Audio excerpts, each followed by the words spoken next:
안녕하십니까. 이 아름다운 장소에서 이렇게 미주 감리교 연합 수련회에는 처음 제가 참석하는 감격스러운 시간을 주신 하나님께 감사드리고요. 또 이렇게 첫날 우리 홍연표 목사님께서 여러 목사님들이 계신 곳에서 인사를 하라고 해서 갔더니 얼마나 많은 목사님들의 모습이 정말 선하고 신실함이 참 다 하나같이 이렇게 보이는지 정말 이 하늘 백성들의 모임에 제가 온 것 같은 그런 감격이 있었습니다. 저는 지금 아틀란타에서 우리 홍 목사님의 사모님이신 닉네임이 마마홍 사모님과 함께 몇 개의 모임을 가지고 있습니다. 그 모임에 오시는 분들은 여러 교파에 계신 분들인데 3개월 연수로 이제 하고 있는데요. 대부분 건강이 좋지 않아서 건강에 관심이 있는 분들이 이곳에 오시고 저희 천연치료 3개월 연수 코스에서 쓰는 과목의 제목들입니다. 오늘날의 각종 교파의 기독교인들이 예수께서 하셨던 사명, 그래서 지금 보시는 이 내용들은 이제 전반적인 천연치료의 이론들을 요약해서 사실 3개월 가지고 의료선교사로 만들어서 나가게 하는 것도 짧은 기간이에요. 그래서 아주 요점만 말씀드릴 수밖에 없고요. 먼저는 이론을 말씀드리고 그 다음에는 치료법들을 실제로 적용하는 법을 가르칩니다. 그런데 치료법이라는 것이 너무나 간단하고 마치 정말 문둥병을 그 당시에 어떤 의술로도 의원으로도 고칠 수 없었던 나만 장군이 엘리사에게 찾아갔을 때 요단강에 가서 7번 몸을 담그라고 했던 그 방법처럼 너무나 단순하고 간단한 방법이에요. 그런데 예수님께서 마태복음 4장 23절에 보시면 천국복음을 전파하고 또 말씀을 가르치시고 이 땅에서 하셨던 사역이 병자들을 고치는 일이었어요.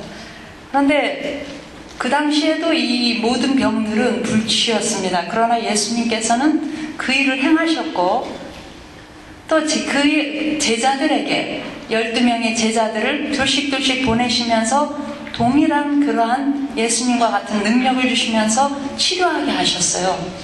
그런데 현 시대에 예수님의 제자들인 우리들도 그와 동일한 사명을 가졌다는 사실입니다. 그래서 그러나 현대는 의학과 신학을 나누어 놓았어요. 그래서 정말 복음을 증거하는 일은 신학교를 졸업한 목사님들이 하시는 사업이 되었고 또 병자들을 고치는 일은 의대를 나온 의사들이 하는 일이 되었습니다. 그래서 우리 기독교인들이 성경에 나온 그러한 기사들을 읽으면서도 우리는 참 그런 일들을 행하는 것은 잘 꿈을 꾸지를 못하고 있었습니다. 그런데 어떻게 우리가 그런 일을 병자를 고치는 의료선교 사업에 동참할 수 있는가 하는 큰 퀘스천을 저도 늘 가지고 있었어요. 그런데 사람은 교육에 의해서 꼴지어집니다.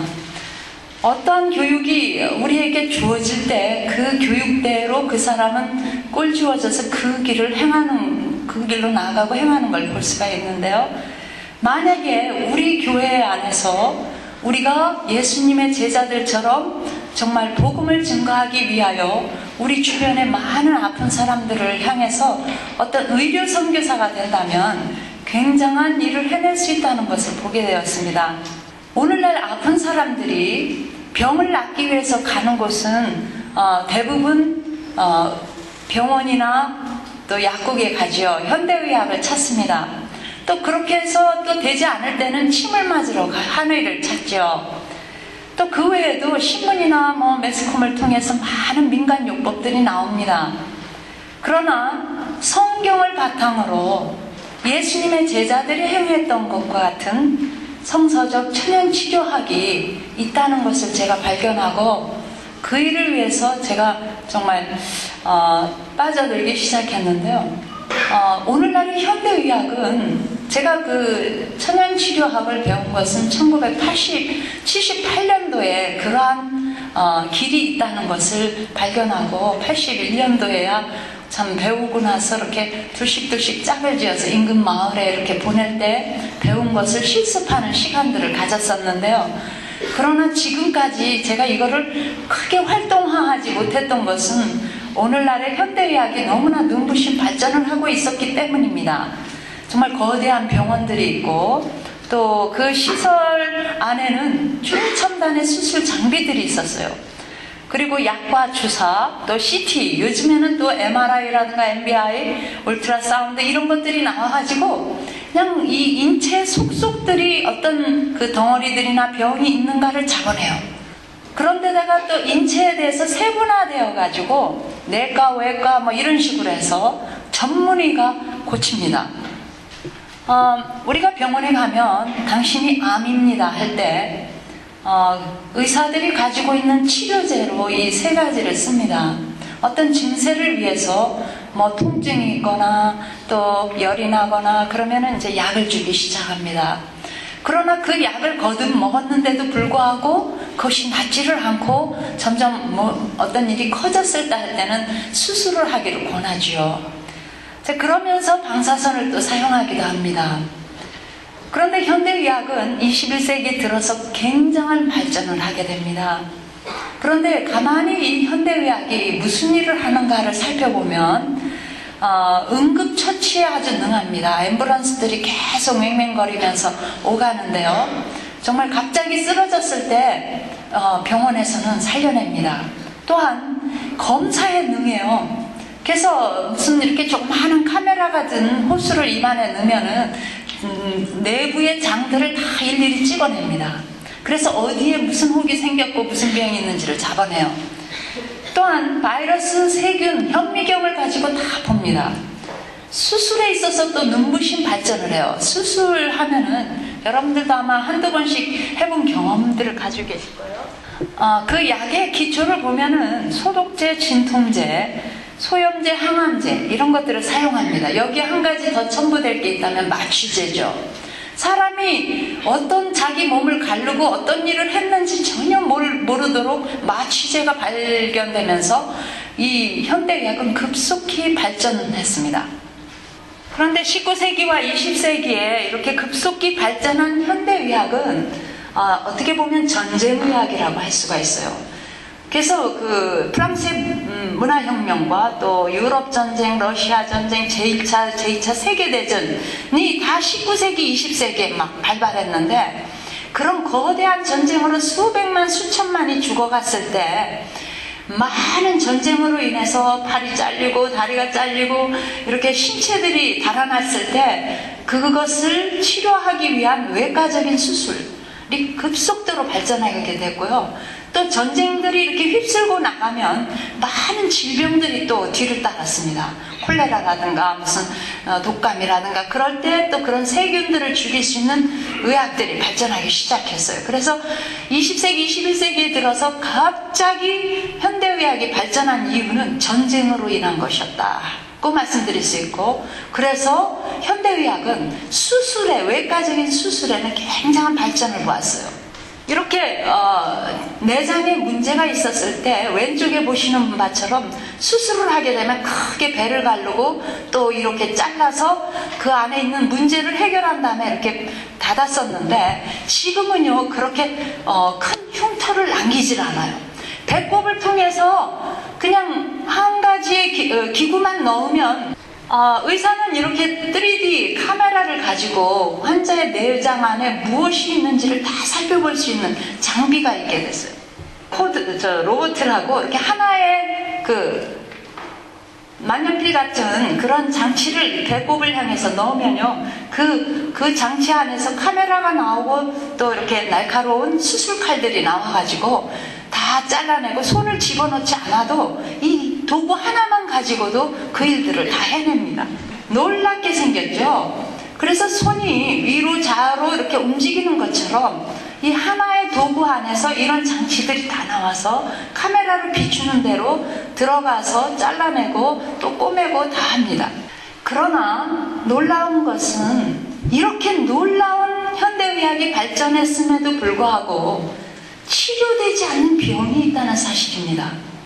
이 미국에서 17년째 최고의 의과대학, 최고의 의료 시설을 갖춘 병원을 가지고 있는 존스 홉킨스 병원이 최근에 거기서 선언하기를 암을 우리는 정복할 수 없다. 현대의학으로는 정복할 수 없다. 대체의학이 필요하다고 이렇게 외쳤습니다.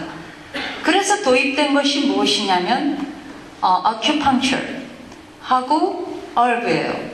그래서 한방에서 쓰고 있는 그 약초들과 침을 도입해서 현대의학에다가 도입해가지고 암 환자들을 치료해보는 겁니다. 그러나 여러분들이 다 이미 현대의학으로 되지 않은 말기암 환자들이 침 맞는다고 되지 않았거든요. 자, 그렇다고 한다면 우리 주위에 많은 환자들이 있습니다. 1950년도만 해도 암 환자들이 20명 중에 1명이었어요. 그러나 60년대, 70년대 들어서면서 2명, 이제 5명, 3명 이렇게 와가지고 오늘 21세기에는 지금 미국에서는 3명 중에 1명, 그렇지만은 최고의 사망자의 탑을 가지고 있는 것이 암이에요. 두 번째는 의과적인 처방에 의한 부작용으로 죽는 사망자가 2위를 달리고 있습니다. 그렇다고 한다면 평생을 먹어야 된다고 하는 의사의 진단에 고혈압약, 당뇨약, 그리고 말기암으로 서서히 가고 있는 걸 볼 수가 있어요.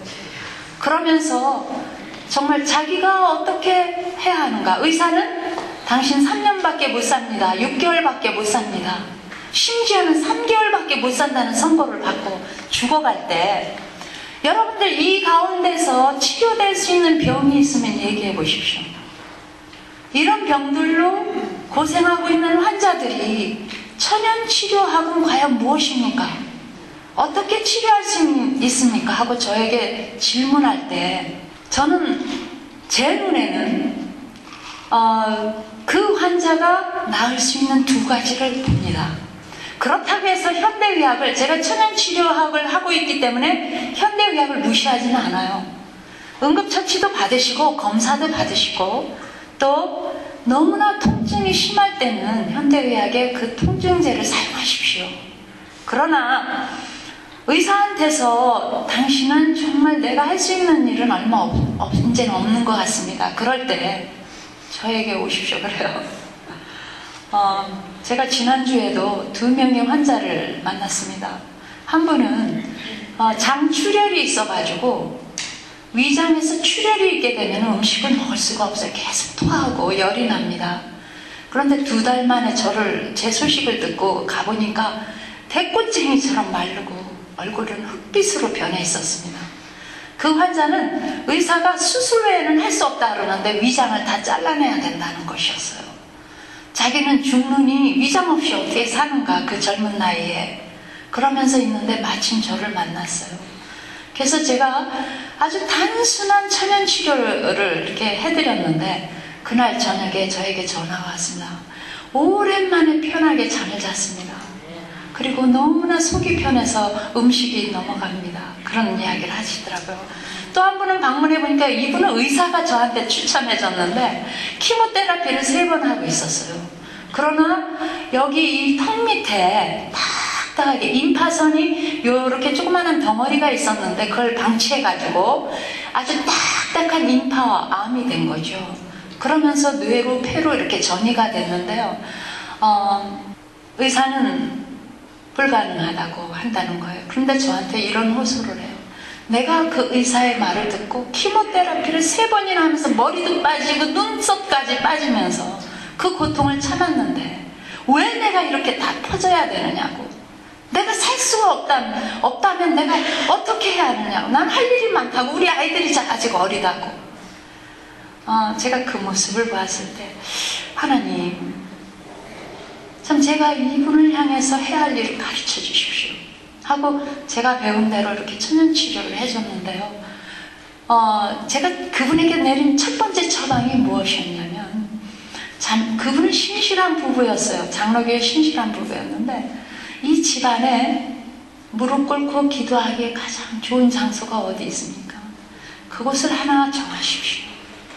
그리고 그곳에 가서 무릎 꿇고 기도하십시오. 하나님께 당신의 생명을 하나님 손에 의탁하십시오. 그리고 살아계신 예수님이 2000년 전에 그분 곁에 와서 옷자락이라도 만진다면 낫게 해주셨던 그 예수님이 오늘날 내 곁에 계신 것을 절감하신다면 그분께 나아가십시오. 하나님이 필요한 사람들은 저 세상 밖에 있는 사람들이 아니라 하나님을 믿노라 하고 하는 우리 가운데 하나님이 필요하고, 예수 그리스도의 살아계신 예수 그리스도의 능력이 필요한 분은 저 세상 사람들이 아니라 그리스도인이라고 불리우는 우리가 바로 그분이 필요한데, 그분의 능력을 체험하고 그분을 붙들 수 있는 경험은 바로 이 시간에 해야 합니다 하고 제가 말씀드렸어요. 우리는 매일매일 눈만 뜨면 선택을 하게 됩니다. 내가 하나님께 가는가, 아니면 바쁜 내 일정에 머리에 떠오르는 그 일정 때문에 바쁘게 움직이는가. 또 우리가 마켓에 일주일이면 몇 번 가지요. 그래서 뭔가를 골라옵니다. 골라서 이렇게 캐주얼한테 이제 계산을 하러 이렇게 갔을 때 제가 이렇게 보면, 이 집은 얼마 안 가서 병나겠다 하는 게 그 가지고 선택해온 그 바구니 안에서 결정이 나요. 저 집은 건강하겠다. 이 집은 냉장고 열어보면 불과 얼마 안 가서 다 암 환자가 되겠다 하는 게 딱 보여요. 여러분, 어떤 것이 우리의 선택의 최우선이 되어야 하는지, 우리의 매일에 먹는 음식은 우리의 그 건강과 우리의 생명을 지속시키는 육신의 필요이기도 하지만, 그러나 정신적으로도 막강한 영향을 주는 건강에 중대한 영향을 미칩니다. 그래서 이러한 지혜가 필요해요. 우리가 한의학으로 가게 되는데, 제가 천연치료학을 공부하면서 5000여 가지의 약초를 쓰는 한의학도 굉장히 관심을 가졌어요. 여러분들 가운데 한의사님도 계실 거라고 생각하는데요. 제 강의에는 의사, 한의사, 박사 다 오십니다. 저도 한의를 공부해 본 적이 있어요. 너무나 관심을 가지고. 왜냐하면 약초에 대해서 우리 천연치료학에서는 그렇게 많은 부분을 다루지 않아요. 기껏해서 한 50가지를 다루는데요. 제가 미국에 와서 천연치료학을 공부할 때 한 50여 가지를 배웠는데, 한의에서는 5000여 가지를 배운다는 거예요. 그래서 제가 한의를 뛰어들어갔어요. 그랬더니 거기서 배우는 그 황제내경학이라든가 또 동의보감이라든가 이런 것들이 성서적이질 않았어요. 그래서 제가 결국은 참 거기서 건진 것이 있다면 쑥뜸이었는데, 침이라든가 이런 것들은 이제 치아, 부항 이런 것들은 다 천연치료에서는 첫째 단계로 이렇게 통증이 있거나 그런 곳은 이렇게 마사지를 하도록 되어 있거든요. 그래서 마사지가 조금 더 깊은 딥 마사지의 역할을 하기 위해서 침도 있고 부항도 있고 뜸이 있다는 걸 알게 됐어요. 그래서 더 전인적이면서 더 부작용이 없으면서 더 어느 세계 어디에 가서든지 사용할 수 있고, 더 현대의학과 맞먹을 만한 그 이상의 그러한 지혜로운 의료학은 성서적인 천연치료학이 최고의 치료구나 하는 것을 제가 깨닫게 됐습니다. 우리가 이렇게 내가 어딘가가 아프다 할 때는 그 치료법을 알려고 컴퓨터를 들어가거나 어떤 문헌을 찾아보면 만상의 요법들이 있습니다. 제가 이렇게 한국에서 그 아주 깊은 산골에서 요양원을 할 때, 그 정말 해보다 안 된 그런 환자들이 오면요, 별별 환자가 다 있어요. 어떤 여자분은 당뇨병인데 뱀을 수십 마리를 잡아먹고 오셨더라고요. 여러분도 그렇지만은요, 여러분도 아파 보십시오. 온갖 짓을 다 할 거를 제가 압니다.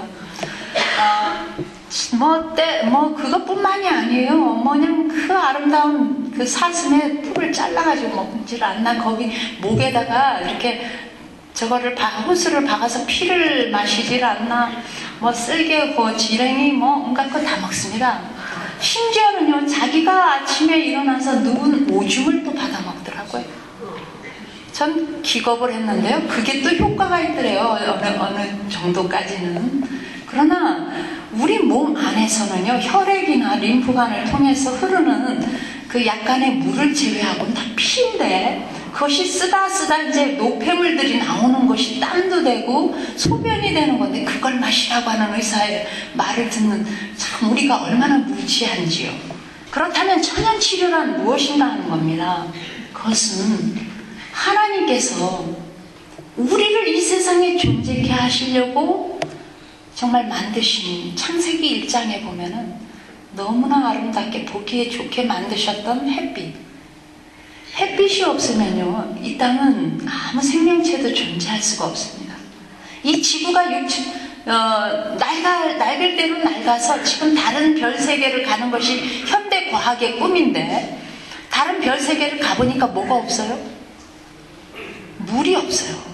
그래서 하나님께서 창조해 주신 햇빛과 물, 그리고 그 가운데 우리가 숨쉬도록 놔두신 공기, 그리고 우리에게 먹으라고 한 첫 번째 음식이 뭐였습니까?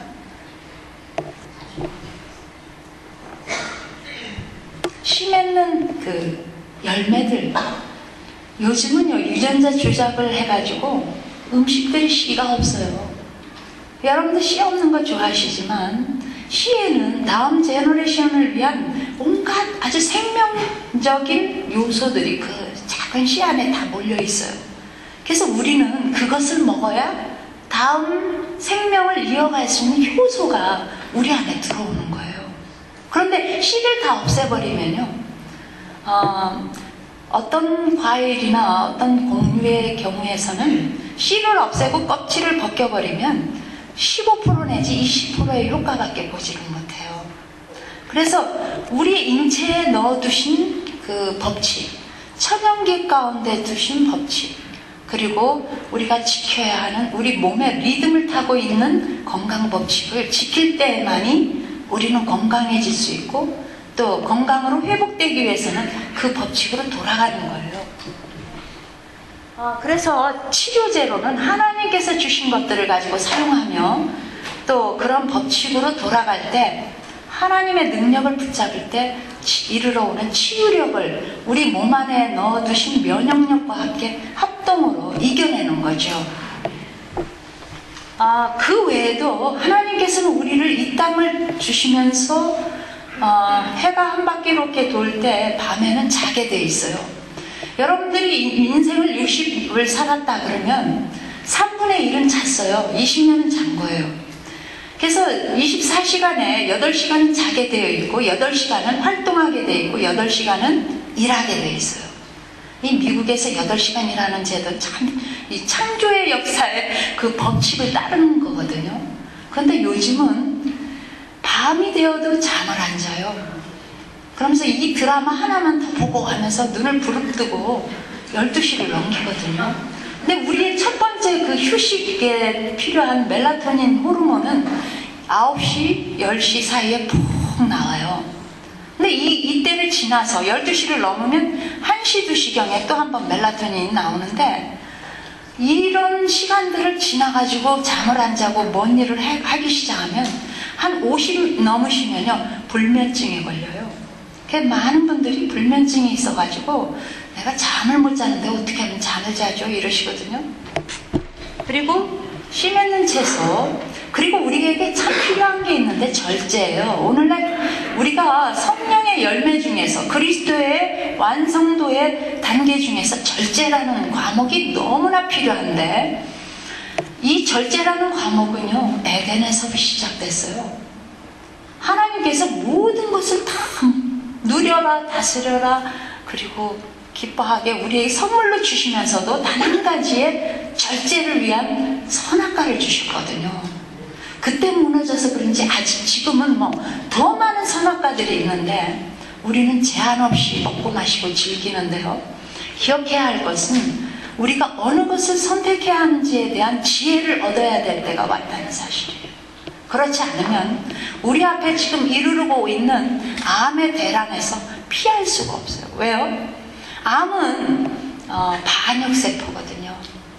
법칙에서 마땅히 죽어야 되고 마땅히 재생되어야 하는 그 장소에 죽지 않고 계속 번식하는 게 암이에요. 그래서 우리가 하나님의 법칙에서 반역하면 할수록 우리 속에서는 반역의 그 암덩어리가 자랄 수밖에 없어요. 앞으로 여러분들이 이르러 오는 암에서 제외되시려면 하나님의 법칙으로 돌아가셔야 돼요. 그리고 순종하는 삶을 사셔야 돼요. 절제하셔야 돼요. 자, 저는요, 제가 이렇게 무슨 한두 번의 건강 강의를 하고 그냥 무슨 그 돌팔이 의사 모양 그렇게 얘기하고 끝나는 게 아니라 적어도 그리스도인들이 제 앞에 오면 그분들이 저와 같은 의료 선교사가 되도록 연수를 시켜요.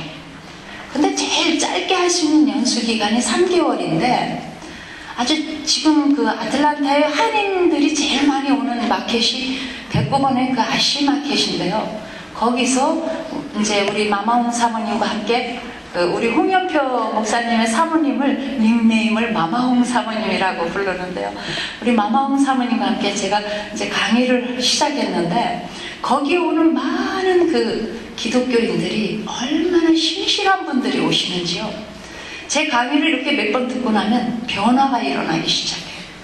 본인들의 삶이 변화되고 그동안 달고 살았던 당뇨병, 뭐 소화불량, 무슨 두통, 뭐 이런 병들은 그냥 떨어져 버려요. 그래가지고 막 말씀해요.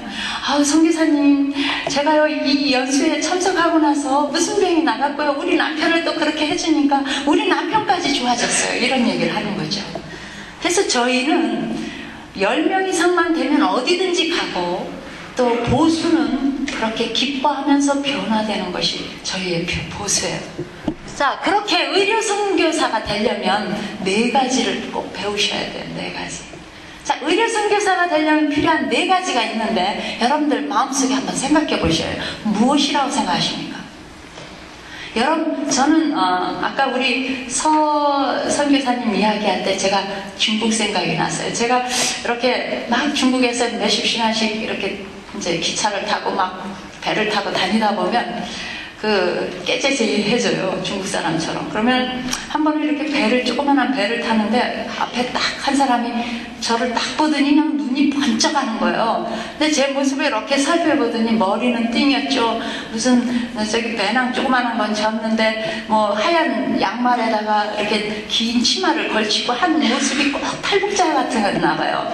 근데 탈북자들을 잡으러 다니는 특무였어요. 그가 저를 딱 보더니요, 제 뒤를 딱 따라오더라고요. 그래서 이제 저도 뭐 한눈에 알아봤죠. 아유, 제가 탈북자를 숨겨주고 탈북자들과 생활한 게 오래였기 때문에 이 사람 특무구나, 탈북자 잡으러 왔구나 하는 게 딱 느껴졌는데 아니나 달라요. 오피스로 가는데 제 뒤에 딱 서가지고 저를 눈여겨보는 거죠. 제가 만약에 여차하면 제 손목 확 비틀어가지고 데려가는 거죠. 그런 생각이 났어요. 제가 그쪽으로 빠지면 할 얘기가 너무 많아서 자, 의료 선교사가 되려면 제가 그 선교사들을 훈련시키는 18세에서 20세 청년들을 훈련시킬 때는요, 복잡하게 얘기하면 그 청년들은 못 알아들으니까 딱 2가지만 얘기해요. 뭐냐면 다니엘처럼 혀를 길들여라. 그래서 식욕을 절제할 줄 알아야 선교지에서 의무를 다하지. 아무거나 먹고 마시고 말하고 행동하면 조기 은퇴한다고. 그래서 식욕을 절제하고, 그 다음에 2번째는 요셉처럼 정욕을 절제할 줄 알아야 된다고. 가면 선교사는 인기 짱이에요. 그래가지고 막 몰려들면 눈이 휙 돌아가가지고 어디로 가는지 모르더라고요. 그래서 식욕과 정욕에 그냥 집중적으로 트레이닝을 시키는데 여러분들은 이제 그 시대를 지났기 때문에 이 4가지를 제가 강조해서 말씀드려요. 첫 번째는요, 이렇게 사람을, 영혼들을 하나님께서는 제 앞에 누군가를 이렇게 이끌어오면 우연이 아니에요. 하나님께 자신을 드린 그리스도인들에게는 이 세상에 우연이란 없어요. 그 영혼은 내가 정말 돕고 예수 그리스도께로 인도해야 할 아주 귀한 영혼인데, 무엇이 있어야 하느냐면 예수님처럼 보는 눈이 있어야 돼요. 현대 의사들은요, 그 증세만 보고, 아, 당신 요즘은요 환자들이 의사보다 더 똑똑해요. 그래서 의사 앞에 가면 이래요. 제가 당뇨병이거든요 하고 이렇게 병명을 말해버려요. 그래서 의사는 할 일이 없어요. 그래서 조금 더 자세히 그 내시경을 넣어서 그 안에 혹이 어디쯤에 몇 센치가 있나 이걸 말해줘야 돼요. 그런데 우리는 그리스도인들의 의료 선교사는 그런 증세만 다루는 의사가 아니라 그 사람 속에 깃들어 있는 정신과 영적인 걸 볼 줄 알아야 돼요. 예수님은요 38년 된 병자가 그 난감한 모습으로 여러분 38년 동안 누워있었다고 하면요 이미 우리 같으면 포기해버려요. 5년만 병을 앓고 있어도 포기하는데 38년을 누군가가 나를 도와줄 사람을 기다리고 있은 그 사람을 보고 예수님은 다른 처방 내리지 않았어요. 내가 낫고자 하느냐 이거 한마디 물었어요.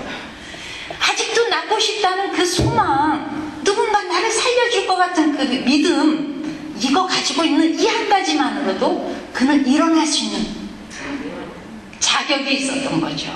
예수님은요 때로는 내가 내 믿음이 너를 구원했다, 내 죄사함을 받았다, 이런 처방을 내린 거예요. 우리가 바로 그 일을 해야 되거든요. 그래서 우리의 눈이 열려 있어야 돼요. 생리학이나 영양학도 공부하셔야 되지만 우리의 믿음의 영성을 더하셔서 영혼들을 만나면 그 영혼의 필요가 눈에 보여야 돼요.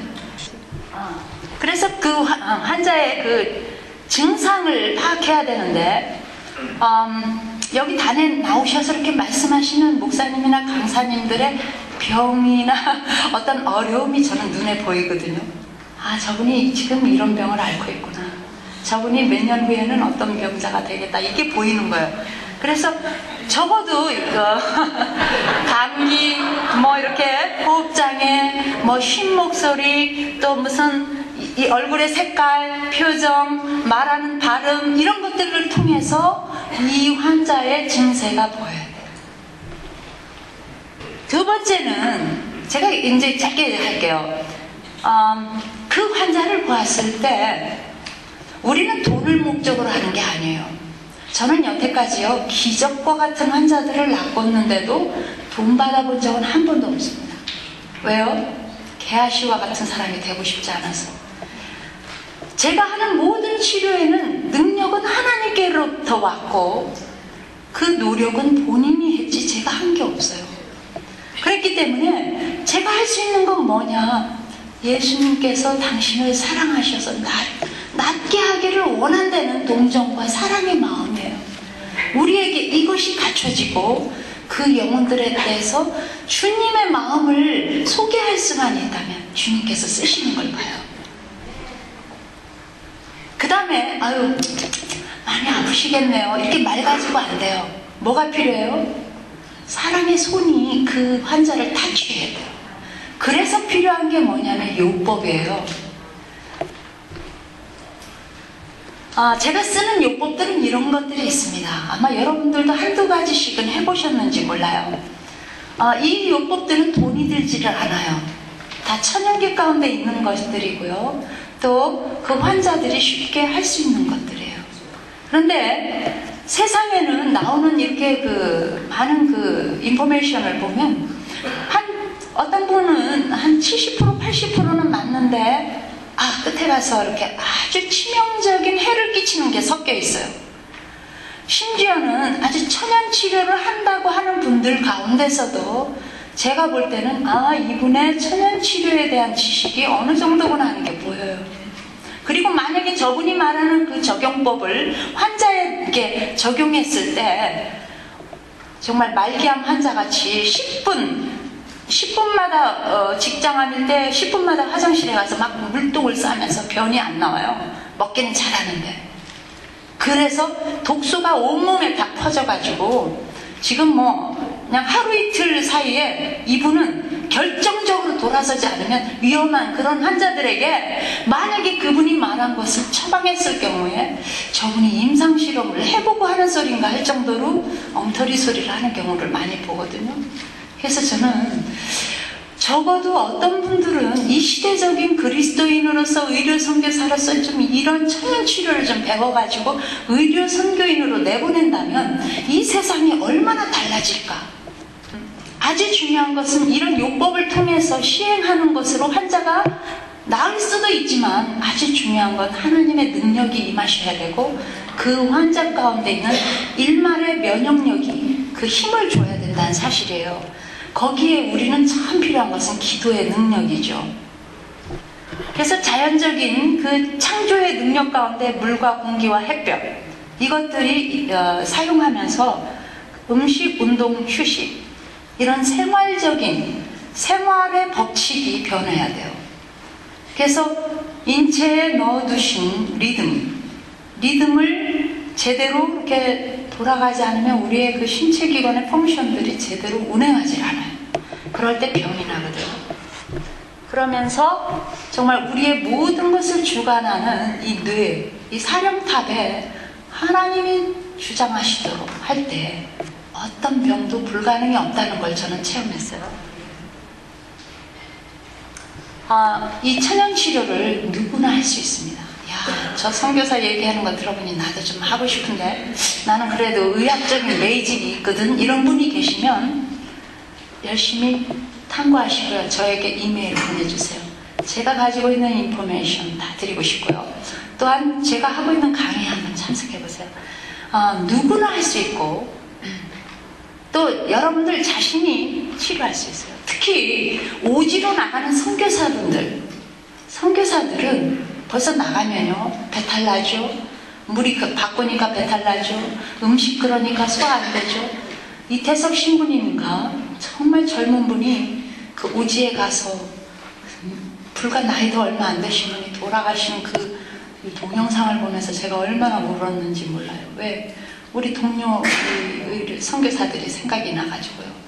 그곳에 가서 자기가 자기를 케어하는 법을 모르면 그렇게 조기 은퇴할 수밖에 없다는 사실을 제가 보거든요.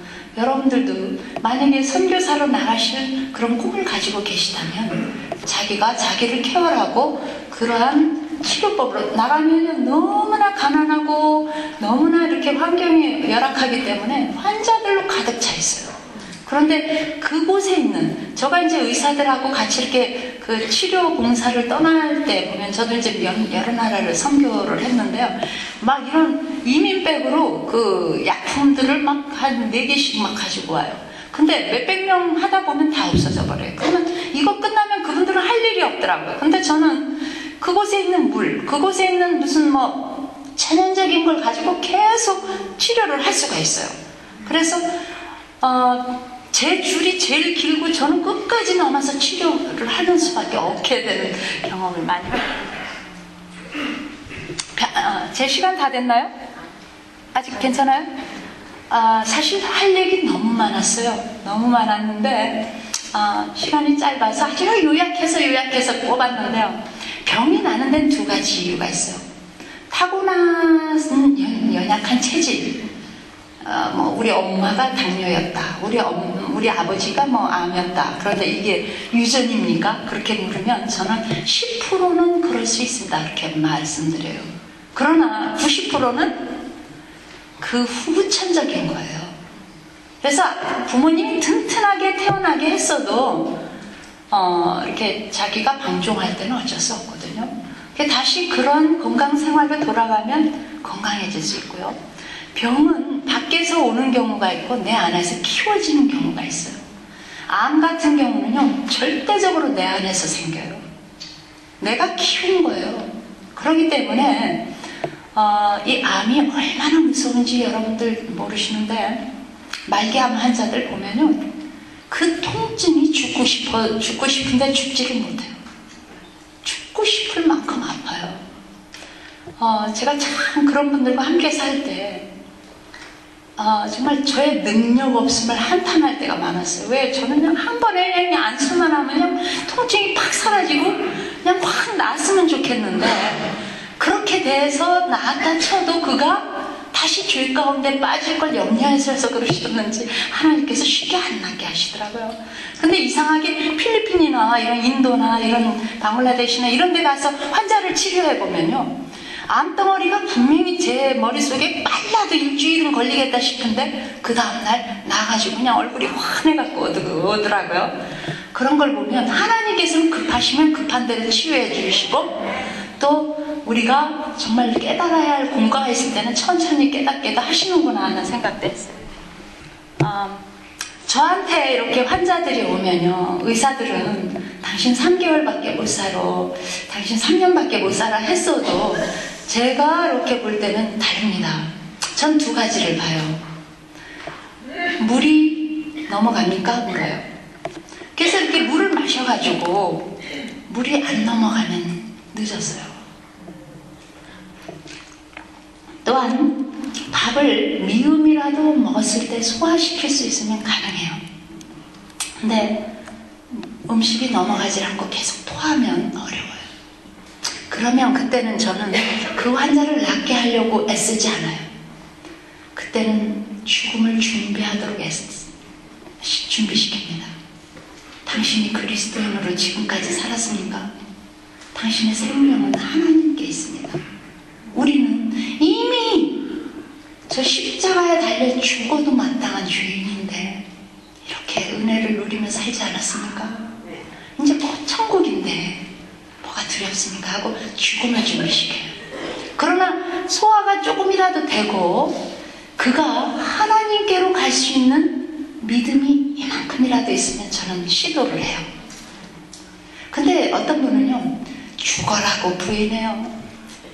네. 심지어는요, 그리스도인이라고 했던 분도 뭘 먹으면 낫습니까? 이 얘기만 묻지 하나님께 가질 않아요.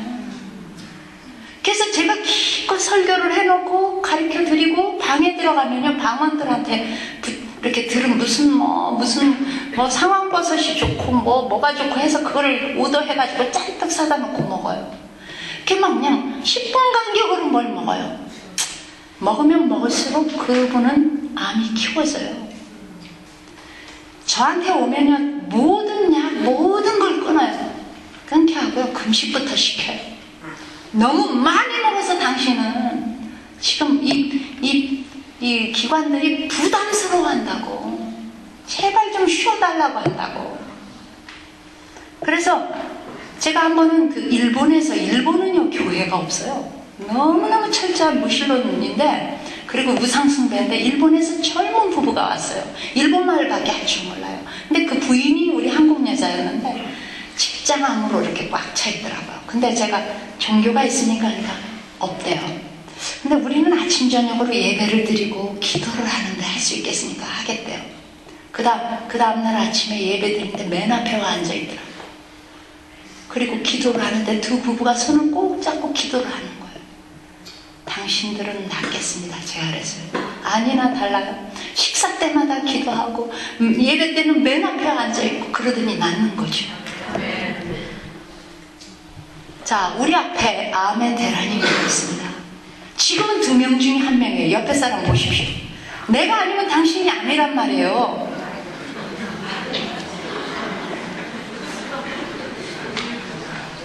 우리 모두는 지금요, 암을 가지고 있어요. 암의 세포를 가지고 있어요. 근데 암이 좋아하는 음식과 생각과 행동을 하시면 암은 커지는 거고요. 암이 싫어할 음식을 먹고 암이 싫어할 하나님을 찾고 긍정적인 사고를 갖고 그러한 신선한 생활로 들어가면 암은 쫓아날 수밖에 없어요. 어느 길을 택하시겠습니까? 계속 해도 될까요? 네. 해서 자, 여러분들 암 하면요, 암 하면 무슨 암이 이렇게 무섭습니까? 묻는데 크게는 5가지로 나눠요. 첫째는 육종암이에요. 뭐냐면 뼈에 생기는 암. 가끔 이 뼈가 암이 이렇게 발생할 때요, 뼈에 생기는 암이 제일 아파요. 제가 여러 종류의 뼈암을 봤는데요. 여기 이 뼈에 이만한 호두만한 암이 붙어 있는 걸 봤어요. 거기에 또 코럴만한 게 목에 딱 붙어 있어요. 여러분들 혹시 이 가능한 대로 이 목 위로는 어떤 덩어리가 생기지 않도록 조심하십시오. 앞으로 어떤 암이 굉장히 급속도로 발전할 가능성이 있냐면 구강암이에요. 구강암과 이 목. 여기는 바꿀 수도 없고 수술하기도 너무 곤란해요. 대부분 여기에 암 생기면요, 의사들은 무척 곤란해합니다. 뼈에는 어떤 기관이 망가져요. 목소리가 안 나오든지 눈이 멀든지 생각이 안 되든지 팔을 못 쓰든지. 그래서 제가 그 임파선암 환자를 만났을 때 여기를 만져보니까 여기 이 턱 밑에 침샘 있는 곳에 그냥 딱딱한 거예요. 그렇게 되면요, 벌써 뇌에 다 퍼지죠. 그 정도 크기면. 근데도 죽자 사자 돈 버느라고 자기 몸을 안 아낀 거예요. 그 다음에는 혈액암입니다. 이렇게 바늘로 찔러보세요. 그래도 피가 나잖아요. 그만큼 우리 온몸은 혈관으로 꽉 차 있는데 혈액에 암이 걸려요. 그러면요, 금방 전이 되거든요. 그래서 이 백혈병이 초기 증세가 올 때 빨리 피를 맑게 이렇게 깨끗하게 해주는 음식을 먹고 생활을 하지 않으면 온몸에 다 암덩어리가 생기는 거죠. 그 다음에 림프암이 있어요. 어떤 분은요, 이렇게 겨드랑이에 탁구공만한 것들이 이렇게 들어있어요. 옆구리에도 있고요. 이 림프선이 온몸에 이렇게 가느다란 실처럼 퍼져 있는데 거기에 맑은 물이 흘러요. 그 림프관 안에 임파선, 여기에서 이렇게 흘러가지고 유방으로 들어가는데 이 겨드랑 밑에 이런데 이렇게 덩어리가 생기면요, 이거는 대부분이 비지 종류 이렇게 일 수가 있어요. 그러나 물혹이라든가 비지라든가 이런 양성 종양이라도 오래가면 악성으로 변해요. 그래서 그런 것들을 그냥 이렇게 오랫동안 가지고 계시면 여러분들이 치명적인 그러한 문제를 안게 돼요. 그래서 제가 이제 그런 분들은 아주 간단하거든요. 저의 치료는 그건 병도 아니니까. 그런데 병원에 가서 뛰면 또 생겨요. 저는요, 적어도 양쪽 이 겨드랑이하고 이 사타구니까지 4개 이 중심 잡느라고 골고루 아주 균형 있게 갖고 계신 분을 봤어요. 한 개 정도 있을 때 빨리 떼어내야지 그걸 4개씩이나 달고 있는 거예요. 근데 어떻게 없애느냐 하는 거예요, 없앨 때. 그래서 그것을 없애는 아주 간편한 치료법들이 있어요. 그래서 제가 그런 것들을 가르쳐 드리면서 몇 가지 이렇게 사서 쓰라고. 근데 제가 드리는 처방은요, 불과 몇십 불 미만짜리들이에요. 그런 약들이 놀라운 효과를 발견하는 거죠. 안 그러면 그냥 물 가지고 치료해버려요. 그러니까 마치 성경에 나오는 엘리사 선생님이 하셨던 처방이 오늘날, 예수님이 하셨던 치료법이 오늘날 행해지는 것 같은 느낌을 저도 깜짝깜짝 놀라면서 이렇게 볼 때가 있어요. 그 다음에는 소화기관, 이런 기관에 생기는 암이에요. 근데 지금요, 우리 이렇게 먹는 미국식 음식, 부드러운, 그래서 어떤 분은 지금 여기 온 후로 변을 한 번도 못 본 분도 있어요.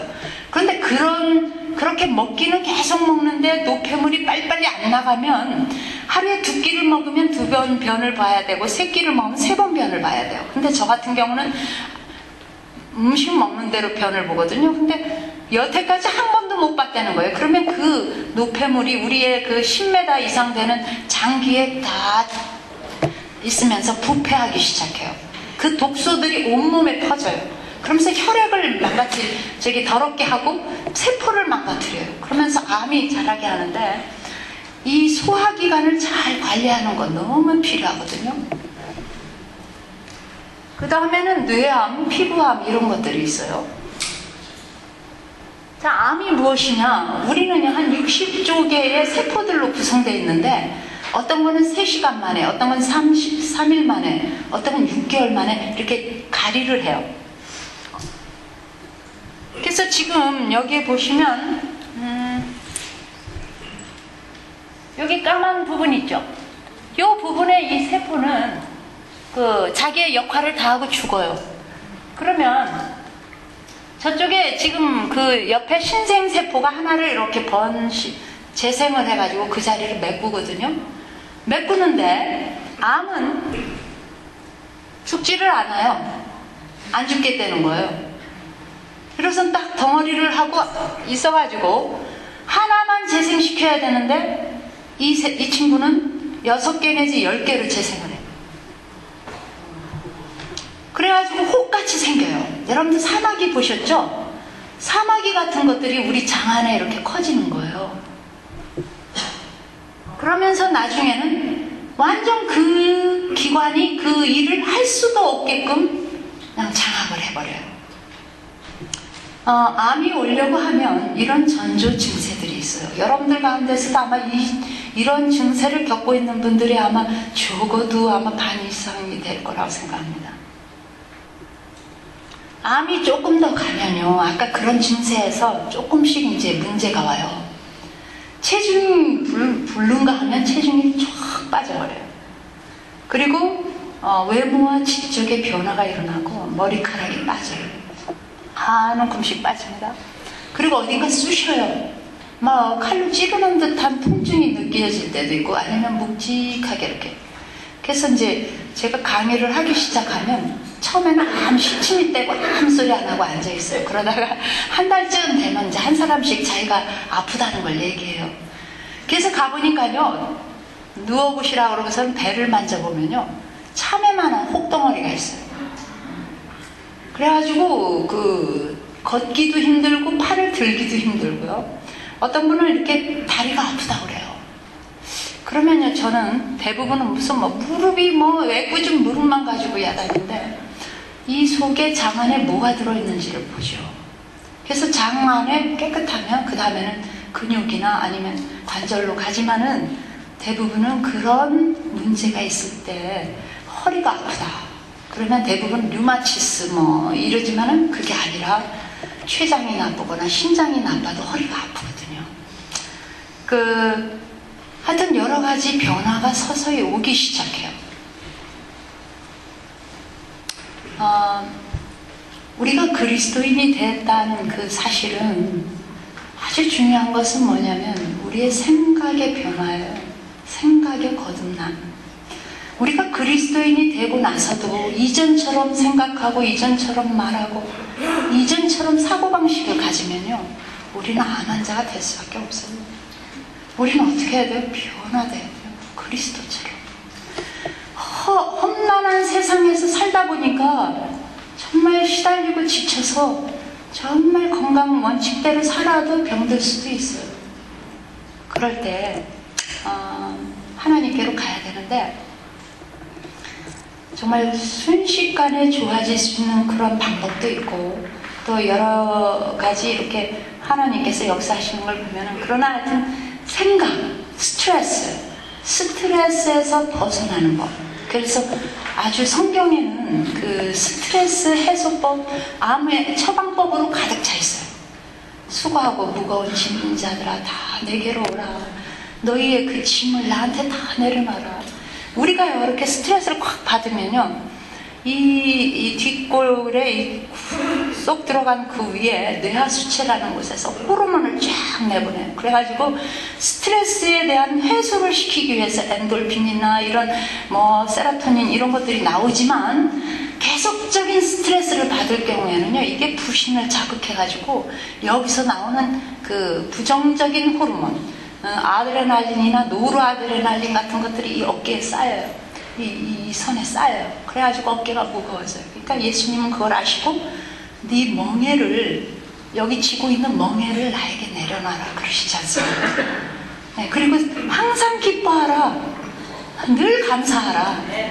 왜요? 그것이 바로 감사할 수 없는 일들로만 가득 찬, 또 기뻐할 수 없는 일로만 그냥 만나는 이 세상에서 그리스도인은 남다른 사고방식으로 살아야 된다는 거죠.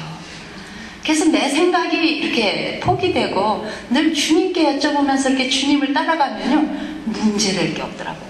제가 이제 여기까지만 할까요? 왜냐하면 우리 마망 사모님을 좀 소개해서 그곳에서 어떤 것을 가르치시는지 좀 여러분들께서도 듣고 싶으실 것 같아서 우리 사모님께서도 잠깐 시간을 쓰시겠습니다. 혹시 저는 10명만 있으면 가거든요. 그래서 여러분들 그 교회나 또 어떤 모임에서 이런 이야기를 더 계속 듣고 싶으시거나 치료법을 아시고 싶으시면 우리 마마홍사님과 함께 저희를 초청해 주시면 저희가 가서 도와드릴 것이고요. 또 하여튼 저희는 뭐 보수 없이 가니까 염려 마시고 사모님 나오세요.